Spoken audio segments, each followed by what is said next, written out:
In this video, I want to talk you through my top 10 online niche research tools.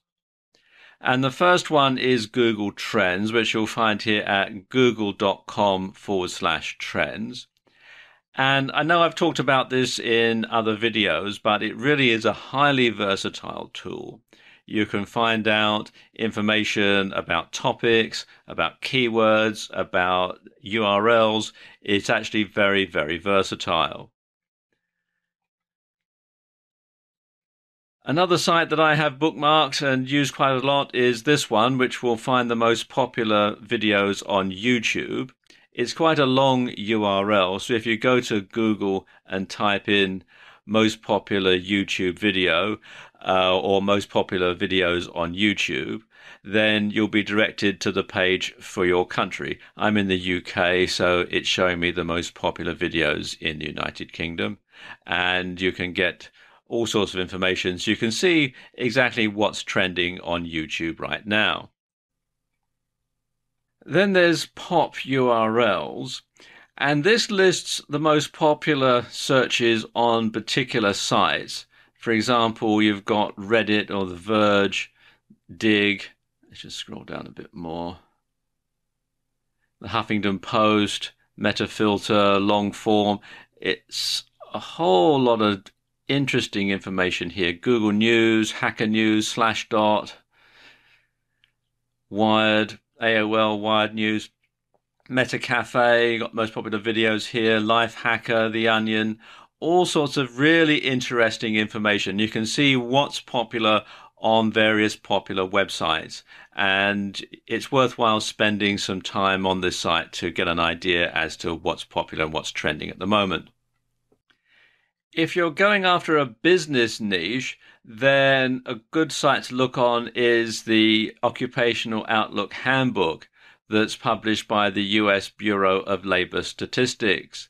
And you can go through and look at various occupation groups. You can look at different occupations. You can see sort of things like pay grades and that sort of thing. And if you're looking for a particular type of business niche, then this is a good site to look through just to get an idea as to what occupations are now popular. And you can find it at bls.gov/OOH. In a similar vein, you've got the Riley Guide, which you'll find here at rileyguide.com/trends.html. And this gives lots of information about businesses, about jobs, about trends, about the sort of occupations and sort of industries that are up and coming that perhaps you might want to focus on creating a product for, or ones which are perhaps on the slide and you should perhaps go away from. Let's just look here. Next one. If you're looking to get into a medical related niche or a health related niche, it's a good idea to look at this site here, which is Biomed Central, which you'll find here at biomedcentral.com. And it's got lots of articles on the latest things to do with biotechnology and health. And it's worthwhile spending some time here if you're looking to get into a medical related niche. Few keyword tools that I want to share with you. And the first one is the SEO Book keyword tool, and it gives you a lot of information here. You can do things like generate keyword lists. You can cross-reference from various search engines. And if you come to the site, you'll find that there's a video on the site which can explain it in a lot more detail than I have time to do here. But it is actually a very useful tool to have.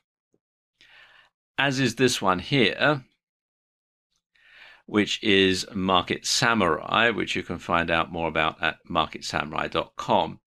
And Market Samurai is a piece of software that runs on your desktop. And you can download a free trial edition. It is a paid-for piece of software, but like I said, you do get the free trial. Now, I'll be honest with you, it took me a while to get my head round Market Samurai because it does present the information in a slightly different way to some of the other keyword tools out there. But it is very comprehensive and you can get a lot of ideas for keywords. You can also find out things like what your competitors' keywords are. It can tell you things like links to sites, and it's expensive, but Market Samurai is well worth the money. Then there's SEM Rush, which is a competitive data site. And what you do on SEM Rush is you enter your domain into here and you can choose which version you want of Google. You can have the US version, or you can have other ones like Canada or Brazil. And you can also use things like Bing and so on. So you enter the domain into here, or you can have the keyword or URL, and it will show you the top 10 keywords that that site ranks for. And so you can go through Google, find the most popular sites, enter the URL in here, and it will tell you what keywords they're ranking for organically. And that can be quite powerful. There's free and paid versions of this as well. With the free version, you're limited to 10 keywords. With the paid for version, you can get considerably more. Okay, last one is keyword discovery. And what this does is it has a massive database of keywords that are taken from all of the different search engines. And you can use it to find what's popular for your particular niche, or you can find the niches that are popular. So there's lots of different ways that you can use this. There is a free trial. It is a paid for piece of software, but it is worth subscribing to because you can get a lot of information. But like it says here on the site, there is a free trial. So there you go. These are my top 10 tools for niche and keyword research.